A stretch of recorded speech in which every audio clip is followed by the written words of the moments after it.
Hello, everyone. Today, we're going to talk about a unique, promising immigration pathway called Francophone Community Immigration Pilot, also known as FCIP. This program is designed specifically for skilled workers who are interested in settling and working in rural, remote Francophone minority communities across Canada. So let's dive in and explore how this program works, who can apply, and what you need to qualify. Now, before we begin this video, a little introduction. Hi, everyone. If you're new to my channel, my name is Shivani, and I'm a licensed immigration consultant from Waterloo, Ontario, and I'm also the founder of Zest Immigration Services Incorporation. This channel is all about Canada immigration and languages. So if you're interested in these topics, then make sure that you subscribe to this channel if you haven't done it already, and also hit the bell icon so that you get notified every single time I post a new video.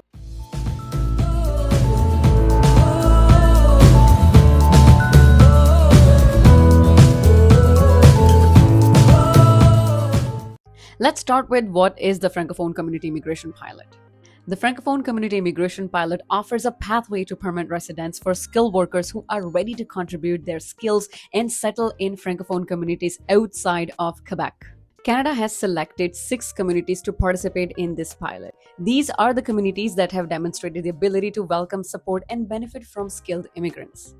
Employers in these communities are designated under the program, and they can hire foreign workers for positions they haven't been able to fill locally. But to apply, there's a few key things you need to have in place. To apply under this program, you must meet the main requirements. Number 1, you need to have a job offer from a designated employer in one of the participating communities. Number 2, you need at least 1 year or 1,560 hours of related work experience in the last 3 years. So what exactly counts as related work experience? Your experience must be in the same NOC code or the same national occupational classification as your job offer. It should include the core responsibilities and main duties of the job as outlined in the NOC description. Now let's look at matching work experience with tier levels. Now, depending on the tier levels of your job offer, the kind of work experience you'll need will vary. Let's break it down. Now, if your job offer is in tier 0 or 1, your work experience must be in tier 0, 1, 2, or 3 categories. If your job offer is in tier 2, your experience must be in tier 1, 2, 3, or 4 categories. If your job offer is in tier 3 or 4, your work experience must be in tier 2, 3, or 4 categories. And if your job offer is in tier 5, then your work experience must be in exact same 5-digit NOC code. But there's a special case for healthcare workers. If you are a healthcare professional, listen up. There's a special exemption for you. If your work experience is in NOC 31301, which is registered nurses and registered psychiatric nurses under tier 1, then your job offer can be NOC tier 33102, which is for nurse aides, orderlies, and patient service associates, or tier 4, which is NOC code 44101 for home support workers, caregivers, and related occupations. This is an exemption just for you guys. That's a significant flexibility for healthcare workers looking to immigrate through this pilot. Now let's look at work experience exemption for international students. Now here's some great news if you are an international student who has studied in one of these communities. You do not need to meet the work experience requirement if you meet either of the following conditions. Number 1, you graduated from a public post-secondary institution in the community with a program that lasted 2 years or more.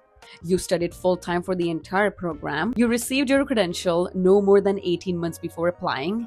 And you lived in the community for at least 16 of the last 24 months while studying. Or number 2, you earned a master's degree or higher that took 2 years or less. You studied full-time throughout. You received your degree no more than 18 months before applying, and you lived in the community during the length of your studies. However, this exemption does not apply if more than half of your program was focused on learning English or French, more than half of your learning was done through distance education, or if you received a scholarship or fellowship that requires you to return to your home country. Now let's see what is an eligible credential. An eligible credential is a degree, diploma, certificate, trade, or apprenticeship credential from a publicly funded Canadian post-secondary institution located in the community where you are applying. Make sure your credential is recognized and aligns with the program standards. Now let's look at some other requirements. In addition to your job offer and work experience or education, you must prove your language ability either in English or French through an approved test results. Since this is FCIP, well, French CLB level 5 in each ability is the minimum requirement. And you must have a Canadian educational credential or a foreign equivalent recognized through Educational Credential Assessment, ECA. You also need to prove that you have enough funds to support yourself and your family members as you settle into the community. These funds are meant to help with your transition and settlement and are based on the number of your family members. For latest information on proof of funds, please check out the IRCC's official website for the FCIP. Now let's look at step-by-step how to apply. Let's talk about how to actually move forward with this pilot. Step 1 is getting a job offer. Before anything else, you need a valid job offer from a designated employer in one of the 6 participating communities. Each community has its own list of approved employers. You can find the list by visiting the official website of the individual communities. Step 2 here would be choose a Francophone community. The 6 communities participating in this pilot are these ones. Once you have chosen your community and secured your job offer, it's time to move to the next step. Step 3 here is get a community recommendation. Your designated employer will send your recommendation application to the community for review. The community will evaluate whether your job offer is in a priority sector, if the job offer is genuine, and whether you meet all of the program requirements. If everything checks out, the community will issue you a recommendation and then you can submit your PR application to the IRCC under this program.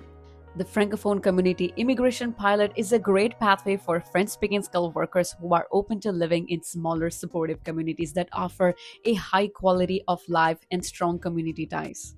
It is also a great option if you're already studying in one of these communities or if you're a healthcare worker looking for a new opportunity.